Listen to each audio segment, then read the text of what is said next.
on Parah Parak Yud Aleph Mishnah Gimel, third Mishnah of the 11th chapter of Masachet Parah, 11:3. Dveila shel truma. Okay, a dveila is a round of dried figs. It's a cake of dried figs. So if a cake of dried figs of truma that came from truma, meaning somebody had their figs, they had their truma figs, their whatever they designated truma from their fig crop, and they gave it to a kohen, and the kohen squeezed it on and made it into this cake. That's what they used to do. They used to make igulei dveila. Igulei dveila are rounds of dried figs. And this thing, shenafla b'toch, so a part of it, you took a slice off, they would slice it. That's how they would save their figs, because otherwise they would go bad. They would slice it off and they would eat it. It was preserved because it was dried out. So these they have this dveila of truma, shenafla b'toch mechatat. The guy's Kohen's eating it. He's eating it while they're doing the parah aduma stuff, and he dropped it in the mechatat. Unitala picks it out, v'ochla, and he ate it. So he picked it up and he ate it now. Im yesh ba kibetza, if it is the size of a kibetza. Why? It has to be the size of a betza. The ochel pachot b'kibetza eno mitame. Food, in order to be mitame, to transfer tumah, it has to be at least the size of a kibetza.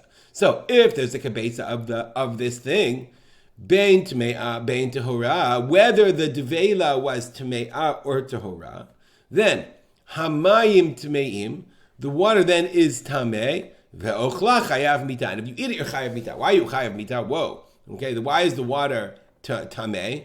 De taharat truma tame'ai eitzel chatat. Because remember, you have your mei chatat, you have your water of chatat, and you're eating your whatever. Let's assume this is your dveila. You're eating your dveila. Bloop, oh my God, it fell in. You take it out. You ate it. But this thing, this truma, dveila, even though it's truma, vis-a-vis chatat, it's tameh. So what happened? Then when it fell in, then nitma b'mei chatat b'sha'a she'ochla. Okay, when it fell into the mei chatat, it's tamei to the chatat. So therefore, it now becomes, even though it was tahor, since it's tamei to the chatat, it now became tamei. And okay, utruma b'tuma taguf. Okay, so what happened? Right, the water to the truma is tamei, so it became tamei from the water. It became tamei, and now I have truma that was tahora now become tameah. And if you eat truma, then the person who ate it became tamei. And if you eat truma tamei, if a person eats truma while he's tamei, ochla chayav mita, you're chayav mita. Again, why did nitma b'mei chatat b'sha'as ochla? You become tamei through the mei chatat when you eat it. Utruma b'tuma taguf b'mita. Truma and tuma taguf. When a person eats truma, now this kohen, he ate it. It became tamei because it was mekabel tuma. It became tamei vis-a-vis the chatat water, and therefore, if you eat truma that's tamei, you're chayav bita. Now, the commentators, the Gra says this doesn't really mean chayav bita. Why? Because since the truma is tamei, only a person who's tamei is only chayav bita if he eats truma tahora. But here, the truma is tamei, and the person eating is tamei. So you're not chayav bita, but it's like ki'ilu you're chayav bita. So the Vilna Gaon says. Ein ba kibetza. If there isn't a kibetza, meaning if there isn't a full betza of food, then hamayim tohorim, the water is tahor because the truma can't transfer into the water. Ve'ochla chayav bita. Again, the person who eats it is chayav bita because that person becomes tamei from the mei chatat, and he's not allowed to eat it. He's not allowed to eat truma when he becomes tamei.